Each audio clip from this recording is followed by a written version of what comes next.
Chers amis, bonjour. Une question qui, cette fois-ci, ne se pose pas régulièrement. Y a-t-il des prédispositions morales pour se convertir au judaïsme?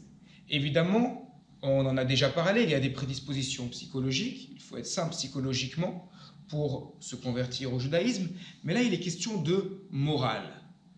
Je fais référence à un texte du traité Yebamot, Ain Tet Amoud Aleph, 79a, dans lequel il est écrit que le roi David a prononcé les paroles suivantes.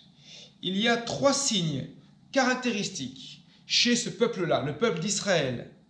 Arachamim, Habaishanim, Vegomle Chassadim. Ils ont de la miséricorde, ils ont une certaine retenue, et ils dispensent du bien autour d'eux. Des versets sont amenés à la preuve de chacune de ces caractéristiques, puis le roi David conclut, selon le Talmud, Kol sheyeshbo shelosha simanim halelu raoui leidabek beumazo. Celui qui possède ces 3 caractéristiques a la possibilité de s'associer à ce peuple. Il est donc question de conversion au judaïsme. Et à contrario, celui qui n'a pas ces 3 caractéristiques ne peut pas s'associer au peuple juif. Expliquons-les brièvement mais clairement. La miséricorde, c'est la faculté de prendre en compte l'autre. On ne peut pas rester égoïste, centré sur toi, sur soi-même. Il faut avoir de l'empathie pour l'autre. Il faut avoir de la considération pour l'autre, avoir le regard tourné vers l'autre. C'est le premier signe. Le second, à Baïchanin, la retenue. La retenue, c'est la faculté de s'insérer dans un cadre et d'accepter le règlement de ce cadre, même si parfois on serait porté naturellement à se révolter ou du moins à aller à l'encontre de ce cadre.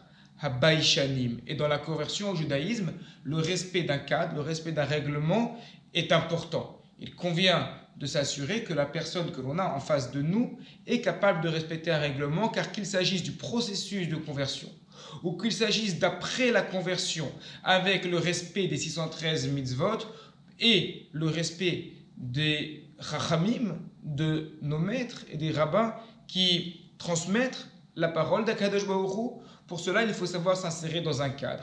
Et le troisième, c'est Gemilut Chassadim, le fait de dispenser du bien.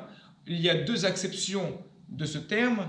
Pour le Maharsha, il s'agit bien de quelque chose de différent de la Tzedaka, des lois de donation ou de prêt aux pauvres. Il s'agit de tout ce qui concerne les mitzvot de l'homme vis-à-vis de son prochain, que ce soit de prêter de l'argent, que ce soit d'apporter un conseil de temps en temps, que ce soit juste de tendre l'oreille pour écouter la détresse d'une personne. Or, pour le Rambam, pour Maïmonide, il s'agit bien ici des lois de la Tzedaka, c'est-à-dire qu'il faut se dire qu'une fois converti au judaïsme, il y a une obligation du Maaser. Le Maaser, c'est l'obligation de donner une partie, 10% de ses biens pour les bonnes œuvres. Et donc, effectivement, lorsqu'on se convertit au judaïsme, il faut être prêt à donner aux autres. Voilà donc les 3 signes caractéristiques qui sont ici mentionnés dans le Talmud par le roi David.